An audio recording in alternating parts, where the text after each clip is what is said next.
Hello বন্ধুরা, আসসালামু আলাইকুম। Welcome to my YouTube channel video বেকার শাকিল। তো আশা করি সকলেই ভালো আছেন। তো আমিও ভালো আছি। তো আমার পাশাপাশি আরেক শাকিল দিয়েছে বন্ড ভাই। তো আমরা একটু আসছিলাম একটা কাজের উদ্দেশ্যে, সেটা হচ্ছে আমবাগে। তো আমবাগে আসার পরে একটু ভাবলাম যে এখানে তো অনেক দূর থেকে আসছি, যেহেতু আমাদের জরুন থেকে মোটামুটি রাস্তায় ভালোই গরম, এর জন্য একটু আসলাম একটু মানে নিরিবিলি একটা পরিবেশে 10-15 মিনিট বসার জন্য। তো সেই জায়গাটি হচ্ছে এটা।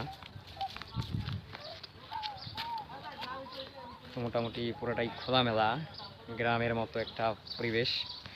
আর যেহেতু আমাদের এলাকা থেকে অনেকটাই দূরে, আমবাগের একটু ভিতরে, তো পুরোটাই গ্রাম। তো মোটামুটি এখানে আসার পরে ভিউটা ভালোই লাগতেছে, আর বাতাসটা ভালোই লাগতেছে। কেমন লাগতেছে ভাই বাইরের আবহাওয়া? অস্থির লাগতেছে। তো যাই হোক, মোটামুটি ভালো একটা ভিউ এই যে এখানে, কিন্তু সমস্যা হচ্ছে এটা পুরো পাগার। আমার তো অনেক ভালো লাগতেছে। তো যাই হোক, সকলে ভালো থাকবেন, সুস্থ থাকবেন। দেখা হবে নেক্সট ভিডিওতে। আজকের ভিডিও পর্যন্তই। আসসালামু আলাইকুম।